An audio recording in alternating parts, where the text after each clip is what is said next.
Brought to you by bedroombattlefields.com, this is the Tabletop Miniature Hobby Podcast.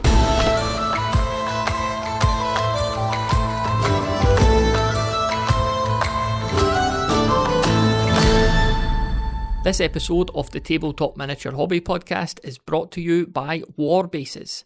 I first discovered Warbases shortly after getting back into the hobby. They're based here in Scotland and they produce their own range of movement trays, terrain, gaming accessories and even miniatures. My very first order from Warbases was back when I was putting together a few skirmish warbands, but also wanted to build an army for Kings of War. Warbases regiment trays came in really handy here because I could rank up a bunch of miniatures even when they were on round bases. You can buy regiment trays with magnet holes too, which will help stop those pesky standard bearers from toppling over every time you breathe on them. These days I'm using a lot of their close order trays to rank up my 15mm troops.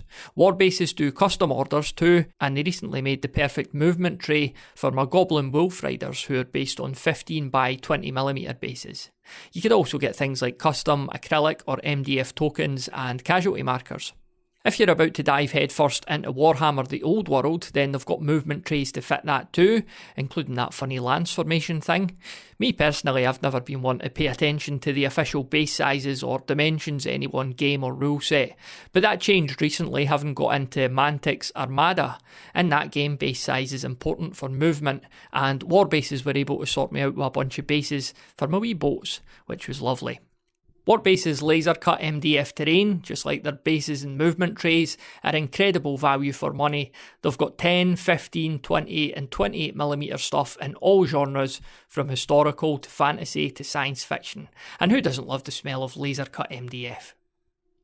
Finally, their Bifrost miniatures range has a lovely old hammer feel to it, with lots of cool adventurers and fantastical creatures. I really like the Birdmen, and they've got this great Lovecraftian necromancer too. Honestly, can't say enough good things about Warbases, which is handy, seeing as they're sponsoring this episode of the podcast. So please go and check them out the next time you're in the market for bases, trays, terrain or miniatures by going to bedroombattlefields.com/warbases. That's bedroombattlefields.com/WARBASES.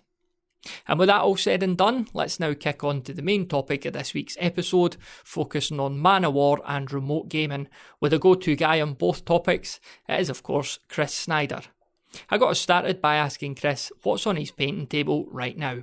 Yeah, I was afraid you were going to ask that because my painting desk right now it's like a revolving door of projects that they seem to keep cycling through. The thing that I would like to be working on exclusively right now is I'm painting some 40K second edition armies, 2 armies simultaneously with a remote game campaign in mind. I've already played both armies up to a 500 point level, and now I'm painting them up to 1,000 and working in chunks like that. And I'm kind of at a stalemate right now with that project because I'm a little frustrated with how things are going. And whenever I get to that point where I'm unhappy with the way I'm painting, it's tempting to want to switch to something else. So that's hence the revolving door of projects. So I have a couple half-painted models on my desk, but the most recently finished were some Eldar models, and I'm hoping to get back to them soon. So what exactly are you getting frustrated with your painting then? Well, so the way I usually like to paint things, if I'm doing a group like a unit or something like that, as soon as I get the first one done and I'm happy with everything, the way it's looking, the color selection, etc., then it's smooth sailing from there because I can just repeat the process a number of times to get the unit done. But right now I'm just not quite sure about the color choices that I'm making. So it's an Eldar army, and what's the other force? Space Wolves. And what sort of era are we talking here? That's second edition. Technically, the Space Wolves are Rogue Trader era, so everything is pretty much 92, 93, something like that, 94, around in that ballpark. Mm-hmm, mm-hmm. How, in the past, if you've got frustrated with something or a bit stuck, how have you found a way around that typically? Well, there's the frustration part. How do I get past the frustration part? I usually just switch to something else. My go-to relaxing thing to paint is like epic scale, which is 6 millimeter scale stuff. I seem to, I just find that kind of relaxing to do, and that will often kind of cleanse the palette a little bit. Um, and sometimes it just takes a while to look at a model again after some period of time and say, oh, that wasn't so bad. Or I just, like in this case, I'm painting a number of models and then kind of picking the one I like the best. And then I'll probably end up stripping the others and starting over again, which is kind of seems crazy to do, but that's probably what I'll do. I'm being very much a perfectionist with these two armies because they're definitely like labors of love. I'm trying to like recreate, or I should say, create the armies that I wanted when I got into the hobby, but never had. Either I didn't own them or I wasn't able to paint at a decent level. So that's it's my love letter to myself, I guess, is painting those two armies. And you've obviously got like a decent collection when it comes to Man of War as well. Like Yeah, yeah. how did that come about? Well, let's see. The Man of War collection began. So I guess I should kind of tell a little bit of my just a snippet of my hobby story. Like a lot of us, I was into miniatures back in in the past. For me, it was the early '90s, and then at some point, I shifted away from that. Sold a lot of stuff. Some things I still held on to, but I was at a point with my board game hobby where I was kind of thinking, maybe I miss the miniature hobby, and the reason for that is because with board games, although I love board games, if I'm not playing the games, they're just sitting on my shelf. And the great thing about the miniature hobby is you can interact with the hobby even when you're not playing, by collecting and painting and making terrain and all that stuff. So I wanted to be able to experience more hobby time without, actually playing. So I got back into some miniature games that I remembered from the past, and Man of War was one of them. And I was lucky enough to kind of scour the internet and find a couple used copies, and just through a course of eBay searches and trade group searches, just was able to kind of build up my collection to the way it is now. And like I own, I think, everything for the game now. Um, but yeah, I guess that was the question, right? How did I get back in? How did I get into Man of War? Yeah, that was. And the funny thing was, I think I might have painted I don't know, 3 or 4 fleets before I actually played my first game of it. So that's kind of an odd thing, maybe. What appeals to you about Man of War then? Is the sort of nautical naval warfare, is that something that you're interested in outside of the hobby, or? No, no, not at all. I think the thing that that got me interested in Man of War was when I first discovered miniatures.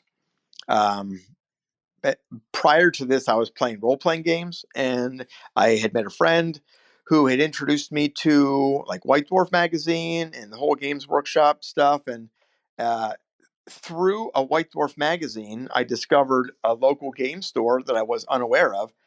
And when I first went into there, that was around '93, I think, is when Man of War came out. But Man of War had just come out, and it was featured in the White Dwarf magazines that I was buying at the time. So I bought it, and it was, I guess, my first Games Workshop game.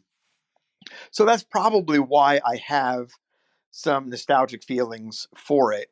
I remember buying it and utterly failing at putting together and painting the ships. It was just a little too tricky for me to come up with. But at some point, I went back to the game store to see, hey, is anyone playing Man of War now?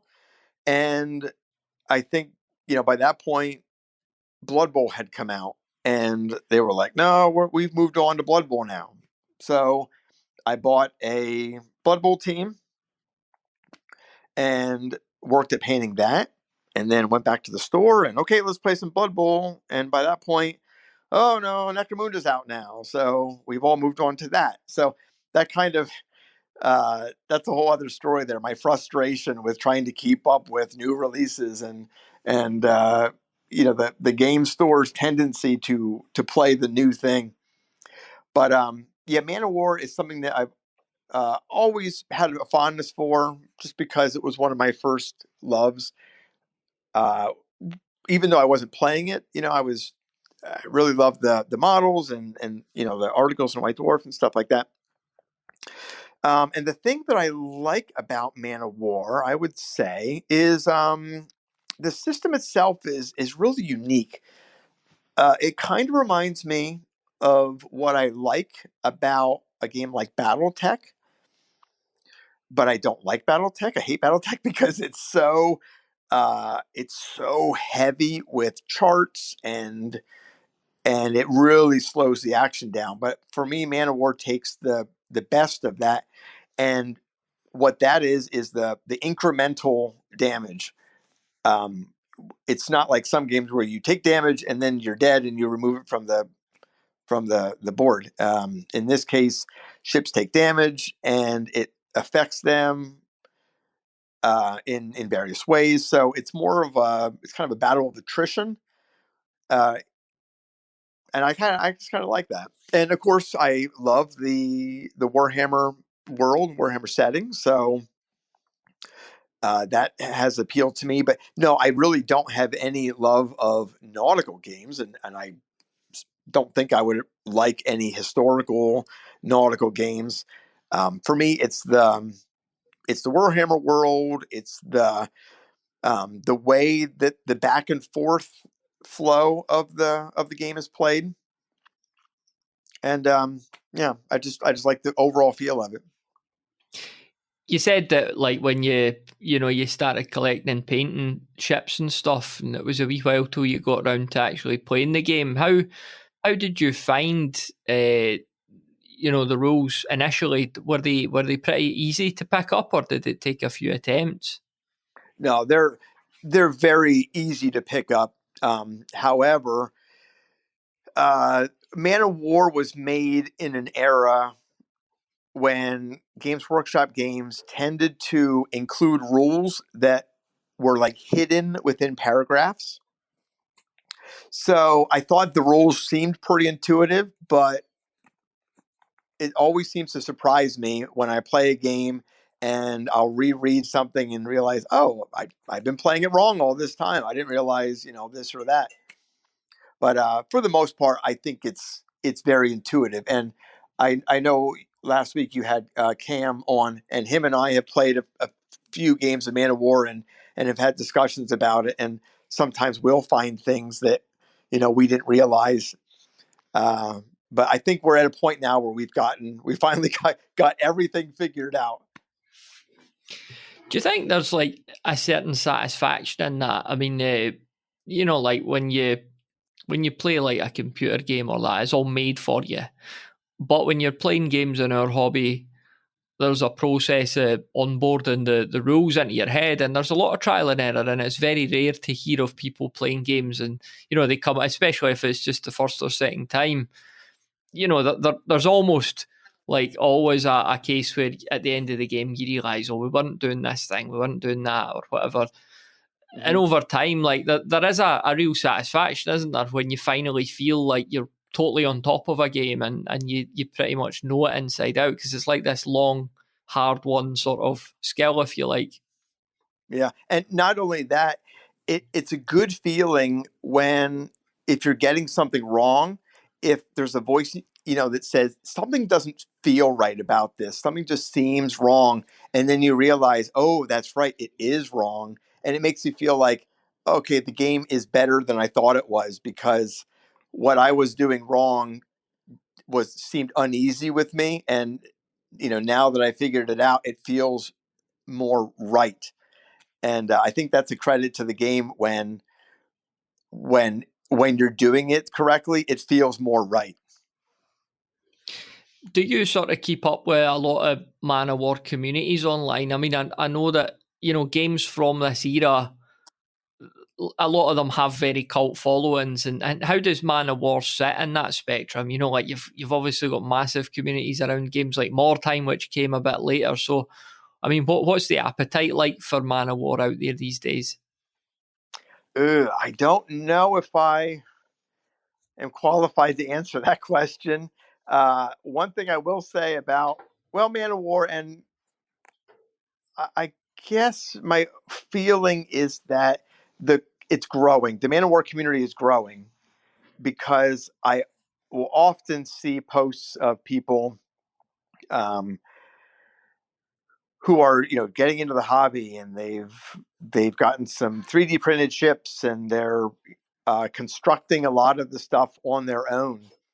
So I know that it's a growing community. Now, when I say that, at the same time, there's just as many maybe posts of people saying, "Hey, I'm selling my stuff. How much is this worth?" So I guess that's kind of normal.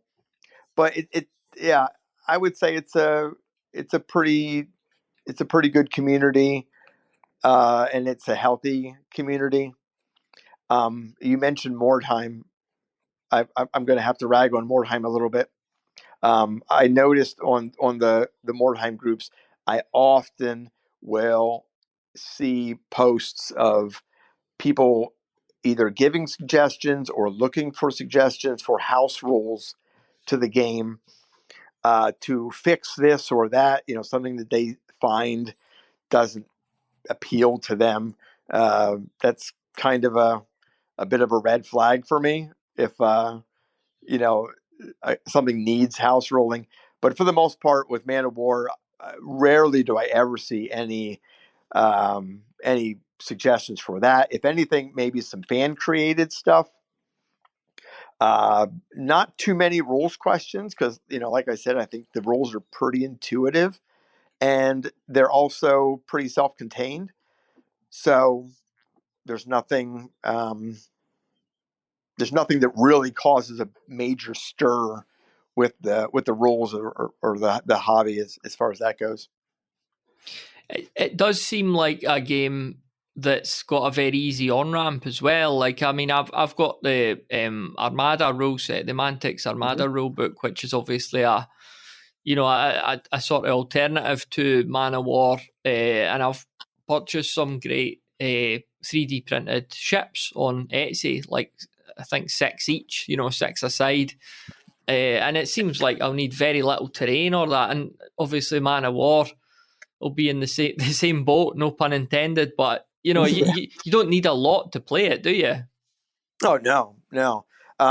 In fact, that's what really has helped to get me playing the game more, is that you don't need too many ships.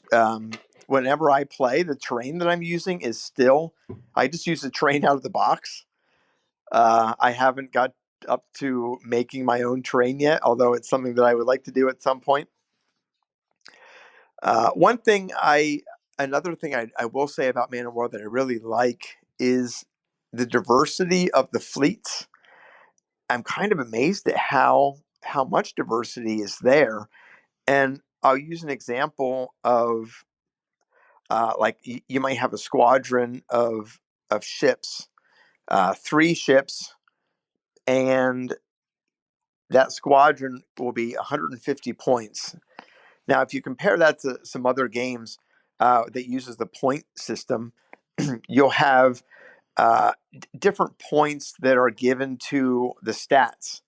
So, like maybe a spear is worth a point, and a shield is worth a half a point, or whatever. And you take all these elements and throw them together, and then you calculate what the point value is for that model.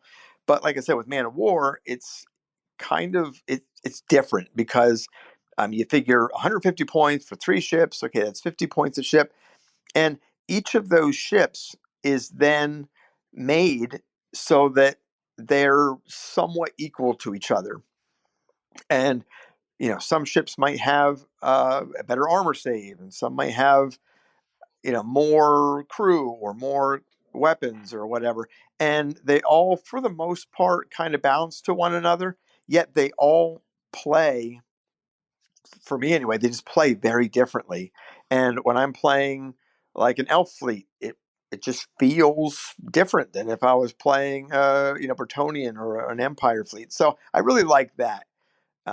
That's something that really interests me, is how much diversity between the fleets you can get in such a small package. Now, the downside, or the thing that I might be a little lacking, is that like if I have an Empire fleet and you have an Empire fleet, our fleets pretty much look the same because there's not much you can do um, to make your fleet much different. There's limited number of ships involved, and there's some requirements that you have to meet. But um, yeah, still, I found that diversity is really something else that really interests me about the game. Did you buy the game when it was in print back in the day? Yeah, that was my first game that I bought. Yeah, and of course I sold it, lost it, and then I was able to buy another copy many years later. Do you remember what you paid for it back in the day, and what was like what came in the box as well? Well, I know exactly what came in the box, but I have no idea what I paid for it. I mean, that wouldn't be too hard to look up, but certainly, I'm sure if I saw the price, I'd be like, "Oh, that's it." It was only $50 or less. I'm sure what it might have been. I don't know, but yeah, the great thing about the game is it has pretty much all the materials that you would need, except for the models themselves were pretty lacking. I think the only models that it comes with are some war galleys, which are part of an Empire fleet, but they're certainly not enough to make a legal full fleet. And the other, like the opposing force, is again more war galleys, and you just call them pirates instead. So if you were to buy just the box, yes, it has everything you need to play except for the models, but it has all the stats and everything, all the components. Otherwise, I take it didn't come with like a mat or anything like that back then. no. But it does. It did come with the terrain. The terrain I mentioned, which is cardboard, illustrated cardboard, and I think that the artwork on that is amazing. It still holds up. That's again what I use for my terrain when I play now. But that's primarily because mostly I play remote. So in a way, it's kind of nice to have the terrain not block any line of sight. It's low to the ground, low profile. So you never have to worry about any ambiguities of line of sight or things like that with the flat terrain. Yeah, I'll definitely ask you some stuff about remote gaming shortly. Sure. Just a couple more things on Man of War. Like, what do you play on surface wise? Like, do you have a mat, or did you make anything yourself for the No, sea? I use a for Manuel, for a lot of games. I like to use a neoprene mat. The mat that I use, which it's funny because I've talked to several other Man of War players, and we all use the exact same mat. It's a mat that is sold by a company called Frontline Games, or FLG. So you can Google that, FLG mats, and Man of War is played on typically a 4x4 area. So that's what I use, a 4x4 neoprene mat. and it's beautiful, and the ships slide across very nicely. The other nice thing about a neoprene mat is if you were to pick up a model and accidentally drop it, it's fine because it lands on a nice spongy surface and you don't have to worry about that. So, yeah, I would definitely recommend anybody playing, Man of War to play on a neoprene mat. Now, prior to that, I was using a piece of cloth. It was like a crushed velvet cloth, and it looked really cool because it looked like it had waves in it. But the problem is if if that cloth starts to slide, everything slides with it. So you could have some dangerous moments if it wants to slide to the edge of the world and off the side. Yeah, bit of But a tsunami effect. yeah, yeah. So on the remote gaming side of things, then how did that initially come about? Like, how did you sort of come up with the idea to try and do stuff like this? Well, it wasn't me. I can't claim credit for remote gaming. It certainly wasn't my idea. Um, I guess I should say, in addition to how I got involved in remote gaming, why I got involved in remote gaming, and that was pretty much I didn't have anybody locally that I knew of who was playing the games I wanted to play. Now there was, the local game store, and I suppose I could have played a game there, but um, then you're kind of a slave to play what others are playing, and it seems kind of odd. Well, I understand why, but if I were to go into a game store right now and bring all my fleets and say, "Hey, who wants to play Man of War? You don't need to buy anything. I have everything here." Um, it's really hard to get anybody interested in that, and I can understand it because people want to also have the product themselves.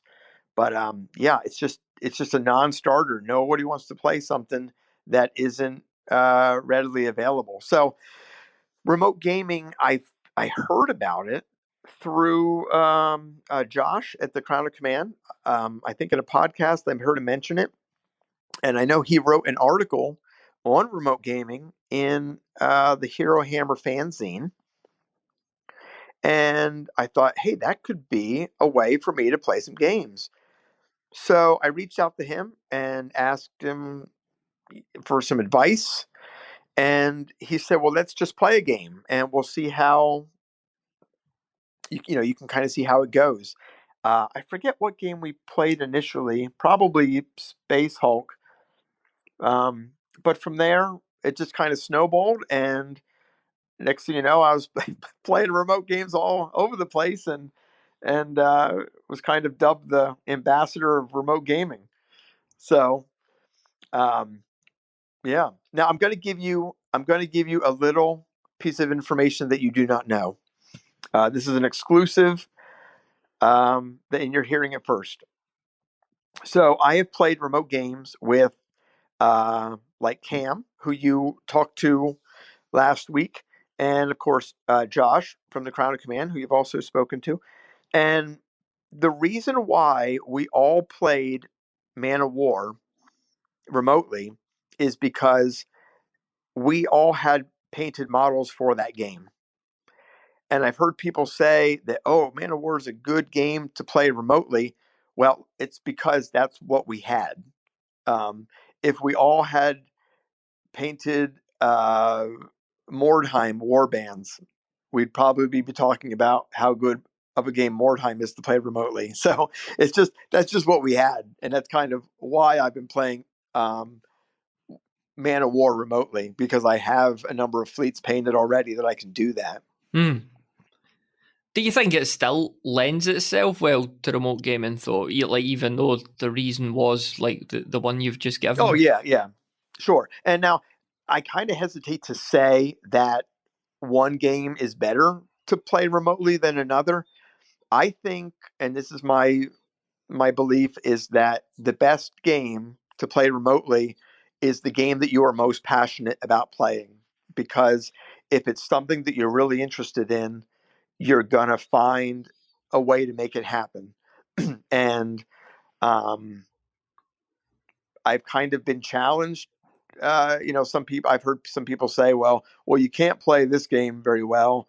Necromunda was one that came up. Oh, you can't play Necromunda. It's got too much terrain. And line of sight's going to be horrible. And I thought, well, I'm going to do it. So I played a number of games of Necromunda and loved it. And hopefully I'll get back to playing that again soon. But yeah, I mean, we can talk about some of the specifics of what makes a game maybe easier to play remotely, or some of the challenges that some games Yeah. some games have. But Yeah, I mean, I'm um, just realising as well that we've maybe got slightly ahead of ourselves in assuming that the listener knows what we mean by a remote game. So I'm guessing, yes, like, a remote game, from my understanding, is that either you or I have the game, the two armies, the terrain all set up, and the other person is interacting with them over a camera, basically over a stream. yeah, So they're asking the person with the game to move their troops around. Is that a pretty fair assessment of it?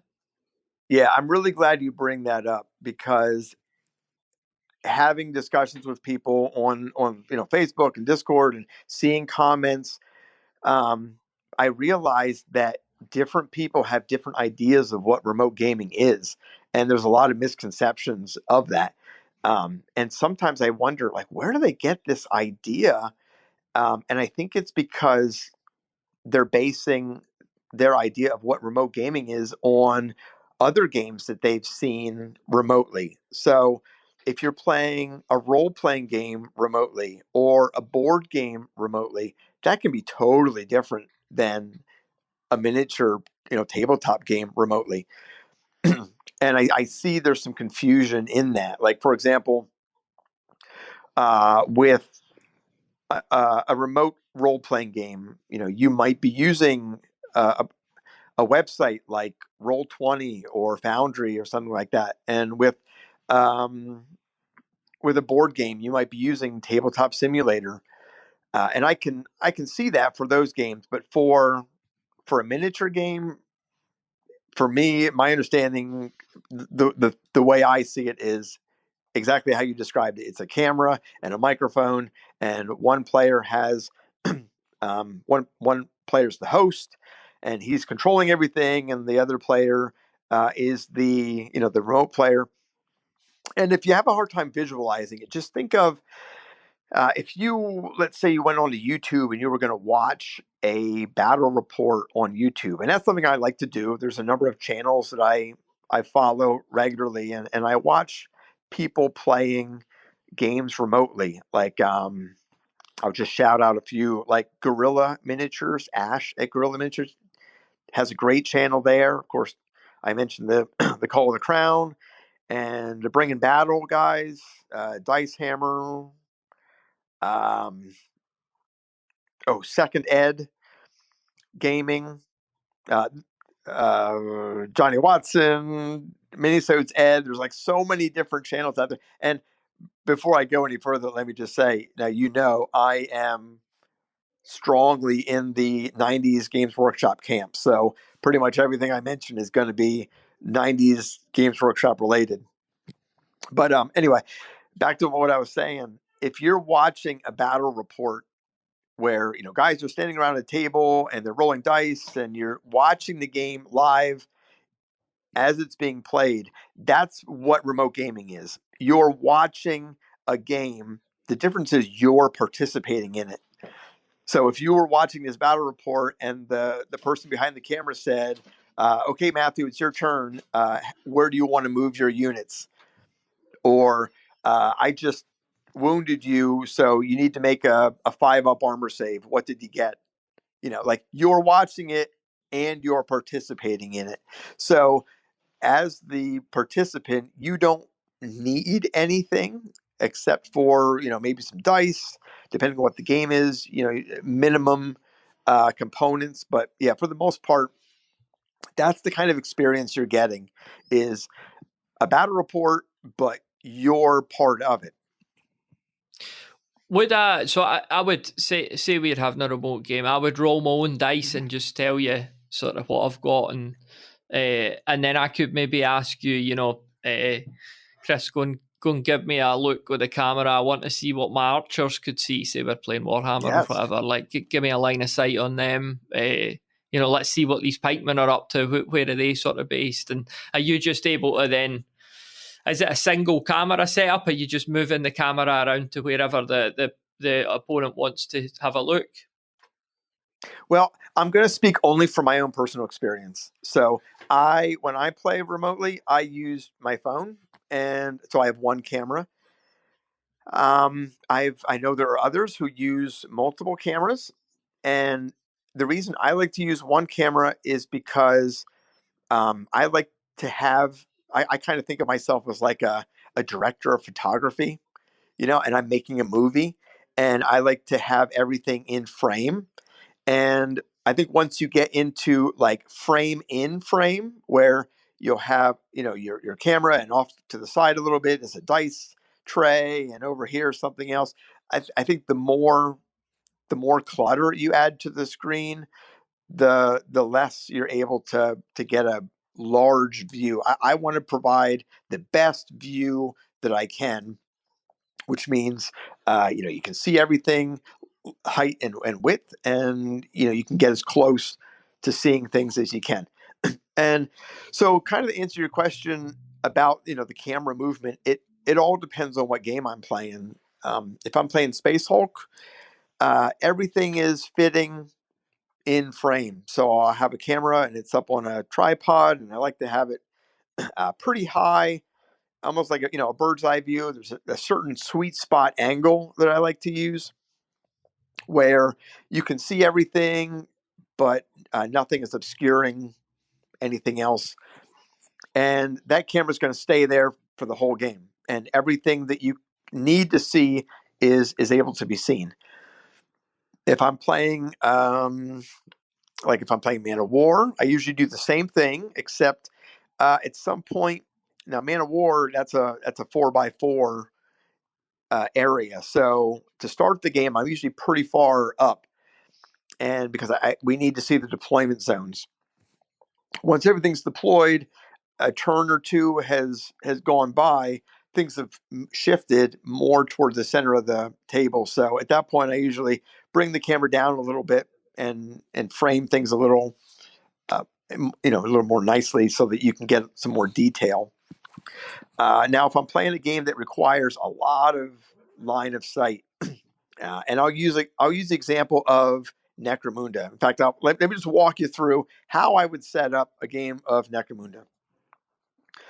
So Necromunda is on a 4x4 area usually, but for the Necromunda game, my table is, that's going to come right up to the edge of the width of my table. So I'll try to shrink the size down a little bit, maybe more of a 3x3 as far as the terrain goes.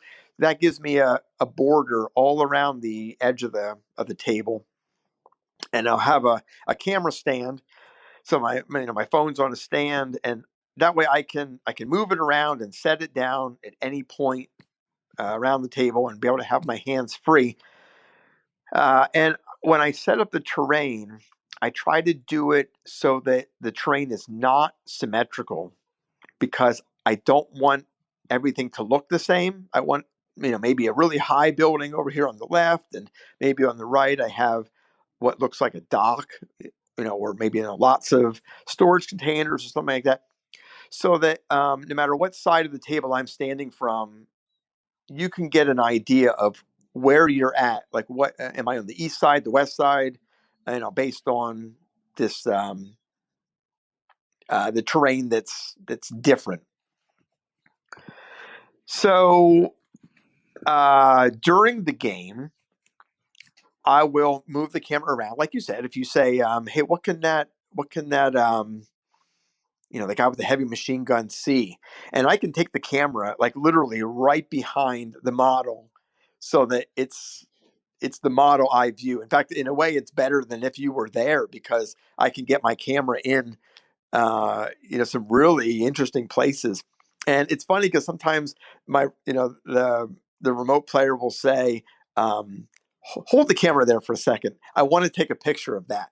They want to have a picture of this is what the model can see, because you really feel more immersive when you're right there.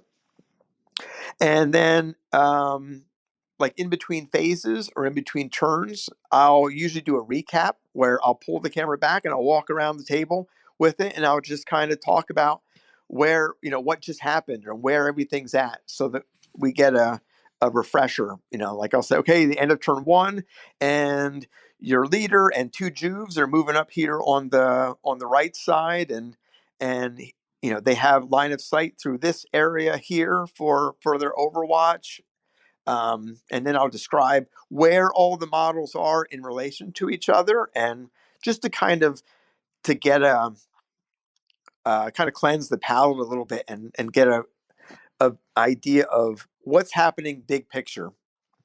And then as the turn begins, we'll pick a model and say, okay, and we'll get real close into that model and say, here's what they can see. Here's they can move. They can move 4 inches, so that could get them probably up to around this point. Or if they run, they can get up to here. And yeah, it's just kind of talking things out. And yeah, the camera can move or stay the same, no matter depending on what game you're playing. So we're hearing about like some of the real positives of it then. I mean, obviously it means that a game is accessible no matter where you are in the world. You've talked about these cool camera angles and things like that you can get as well. What are some of the, on the flip side, like the challenges that you've faced with remote gaming, and how did you overcome them? I gotta think about that. The major challenge is actually scheduling. However, that's more of a me problem than a you problem, because sometimes I have a hard time. I kind of have a limited window of time free that I can play some things, and we're all busy because we're all, we're all at an age where we have responsibilities. But that really has nothing to do with remote play, because you can have scheduling problems with your next door neighbor. Some of the challenges are a game that has a lot of components that maybe your opponent doesn't have. But I don't like, I wouldn't like to say that you can't play a game because you don't have the stuff, because for the most part, we can get that to you. I'll give an example of Warhammer Quest. I played a Warhammer Quest campaign for quite a while with myself and 3 other guys, and I think only one of them had the rule books. And for the other ones, if we found a PDF online, we could get it that way. Or if they found a magic item and they wanted to know what it did, I would just take a picture of it and send it to them. But I want to point out, a lot of what I do is very low tech, and I'm a big proponent of that. I think there's a lot of people who try to make things much more complicated than they need to. I know I was playing a game once. I think it was Warhammer Quest actually, and there was some kind of an item that someone needed, and the one player was, hang on, let me look for that, and they're like scrolling through files and trying to find this file, and I just took a picture of it and said, I'll just send it to you, and in like a second they had it, and a lot of people will try to overcomplicate things, and that's where they want to like scan all of this stuff and upload it into Tabletop Simulator, and and use all these drop down menus and clicking and dragging, and it's way, to me, that is such a buzzkill, because these games are immersive and they're narrative, and if you're spending too much time consulting rule books, it can really slow things down and sap the fun right out of it. So, that's why I like to try to find a quick and easy answer and keep the action going. You've always kind of made yourself available to folks to test out remote gaming and to introduce them to it. What kind of response have you had, like with the folks that that have played a remote game for the first time with you? What's the feedback been like? Well, let me go off on a tangent here for a second, because that reminds me of something else that is related to the question. When I play remotely, right now I'm exclusively using Discord.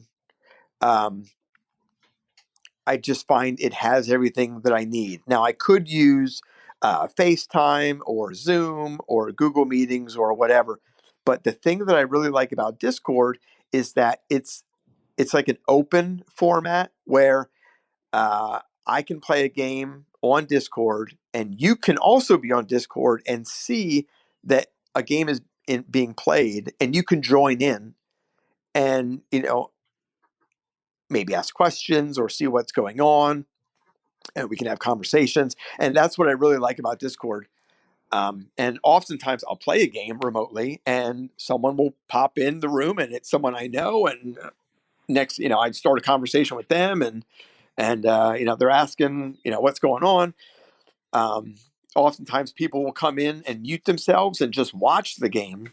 And what's really nice about that is they're often helpful enough that they'll maybe take some screenshots, something that I'm, too busy to do, and they'll post it somewhere. So I'm thankful for that. But it's funny that the people who often will come in to a game and are people who I already know, because they're comfortable with doing that. Sometimes I think if someone is in Discord and sees that a game is being played, they're hesitant to come join because they don't want to interrupt.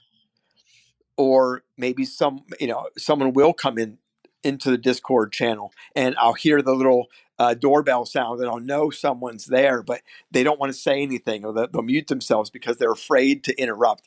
And if anyone has ever done that, please interrupt, please talk. I want to open up the conversation. I'll answer any questions. And so anyway, I say all that because I feel like the response to people, coming to me asking for a game is very minimal. Very few people will message me and say, "Hey, I'm interested in playing a game."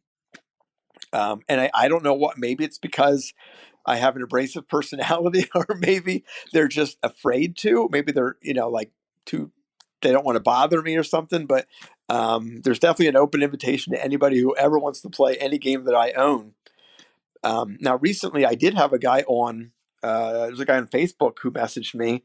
I guess he had heard a podcast somewhere, and I had spoken to him through another Facebook group, and we organized a game, and we played it. We had a lot of fun. Now we're talking about playing some other games. But the funny thing was, he didn't even have Discord, and I assumed that he was a member of the community, but he wasn't. But sometimes if someone will make a comment about a game, I might go out of my way to message them and say, "Hey, if you ever want to play a game, I'm available to play something." And for me, the reason I do that, it's kind of selfish. It's because I want to play games, and I'm looking for people to play games with me. This has been an ongoing struggle my entire gaming career. Is that when I was playing role playing games, I'd buy all these role playing games and be thinking, dreaming about playing these games with like minded friends, and never being able to. And I'll buy a miniature game thinking, "Oh, this looks so cool," and I never get to play the games. But remote gaming has given me an opportunity to play games that I would never otherwise get to play. I love the social aspect of it.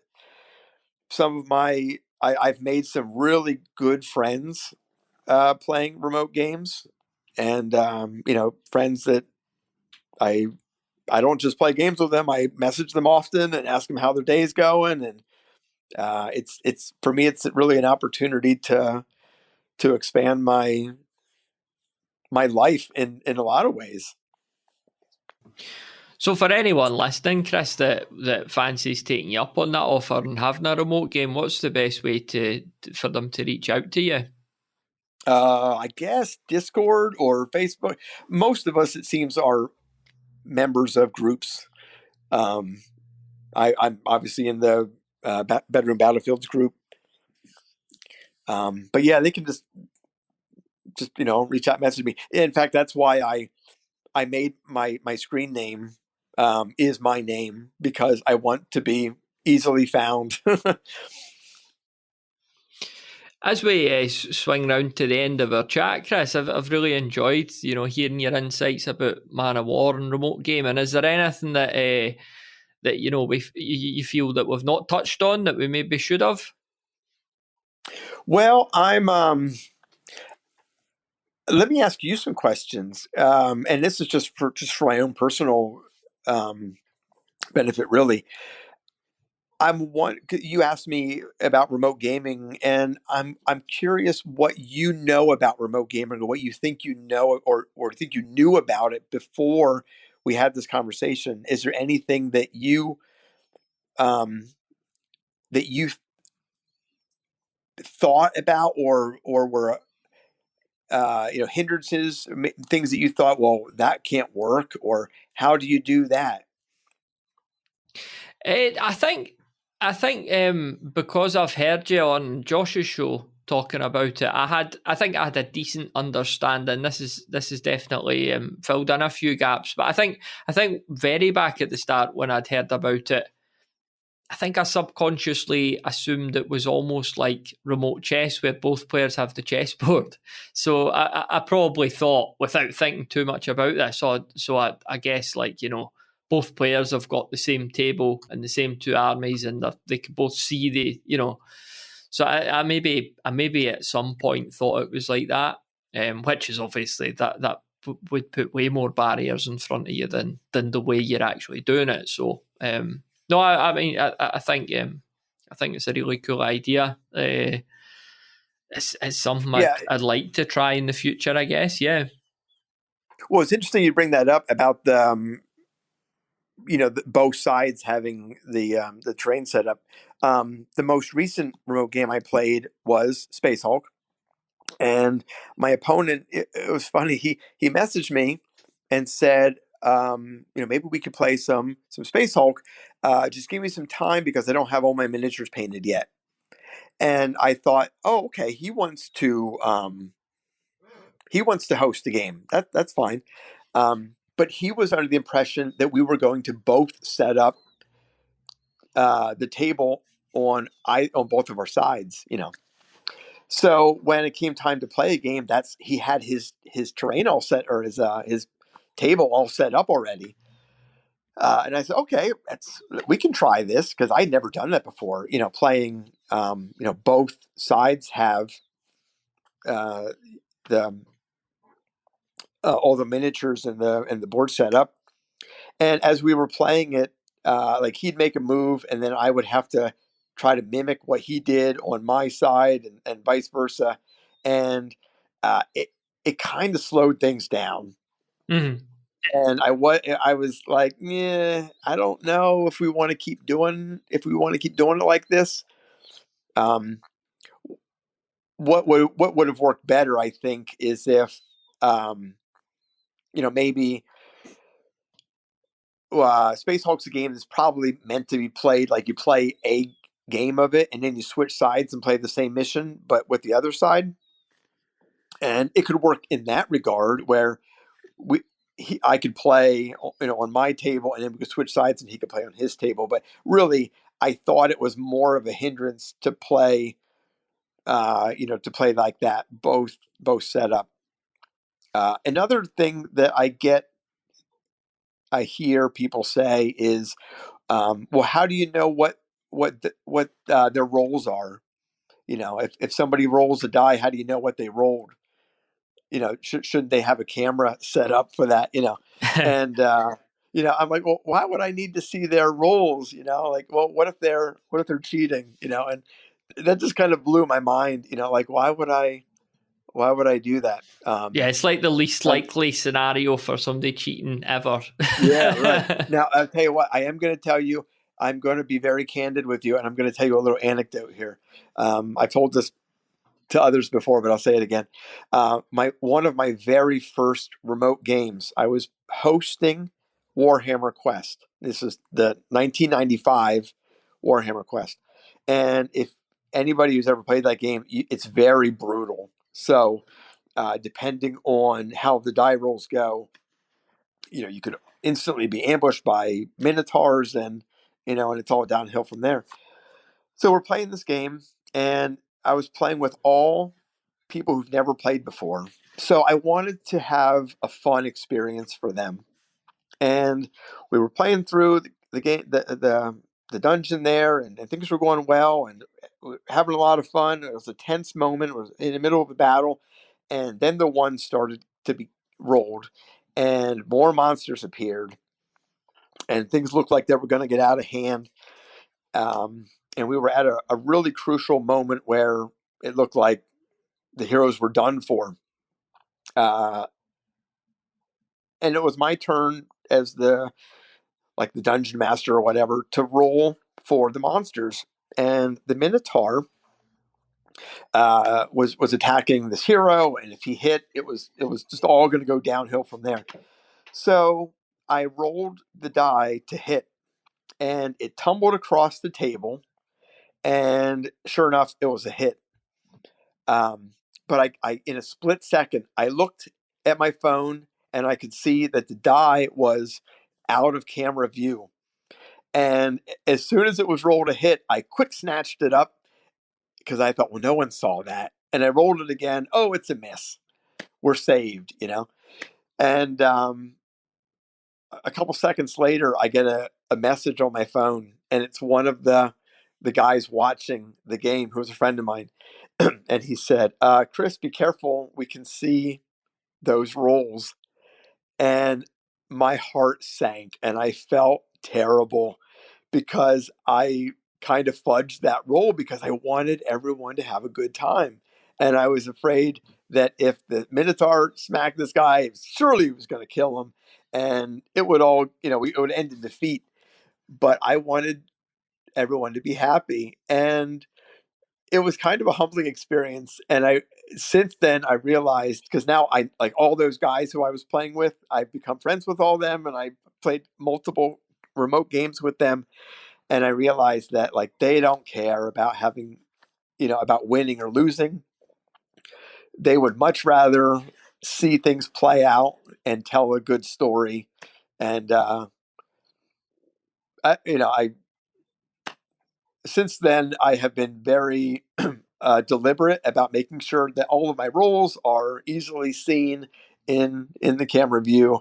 And I kind of learned a lesson about what people really value. And for the most part, if you're playing a remote game and you have a competitive streak to you, or you're concerned about the minutia of ranges and line of sights and all this stuff, uh, it might not be something that is going to work out for you. Yeah, I think you certainly kind of have to have the proper spirit in order to play a remote game, because when I'm playing, my competitive nature just goes out the window. I'm having fun. I'm socializing. I'm telling a story. It seems more of a cooperative kind of thing, even when it's a competitive game. When I play Space Hulk and I'm playing as the Gene Stealers, I'm kind of rooting for the other guy because those are the good guys, and I want the good guys to win. And my record with winning with Space Hulk is not very good because, and I don't know why. I think it's because while I'm playing, I'm kind of offering some tactical advice. Usually, if it's a new player, I kind of say, well, here's some things you could do. So I'm not very competitive at all, and it shows. with my winning record. But that's that's that. Yeah, it's nice to hear that the one time you cheated, it was cheating for good rather than for gain. Cheating for narrative. So yeah. And I would like to really encourage other people to get involved in hosting games. I didn't mention this, but I'm not the only one who hosts games. I've played as the remote player in a number of games. I have a friend of mine who owns multiple Warhammer Fantasy armies, and that's a game that I really enjoy. But there's no way that I'm ever going to be able to collect and paint an army in a sufficient amount of time to be able to play a game. So the fact that I can play that game with his stuff remotely is awesome. I played a number of games of Warhammer Fantasy with him, and so my plea to anyone out there is, if you have the ability and you have the miniatures that you can play some of these games that other people don't have, consider becoming a remote host. And all you really need is, if you have a smartphone, you have everything you need because it's the camera and the microphone. And if you can carry a conversation on the telephone, you're halfway there, because that's really all you need to do, is to be able to communicate. I've played remotely with people whose language is not, their primary language is not English, and haven't had any problems with that. So if you're a non-native, English speaker, there's no problem with that either. Thanks very much for listening to this episode of the Tabletop Miniature Hobby Podcast. If you enjoy the show, then please do share it with someone else you think might enjoy it too. And be sure to check out our Discord community of like-minded hobbyists, which you could find at bedroombattlefields.com/Discord. It'd be great to see you in there.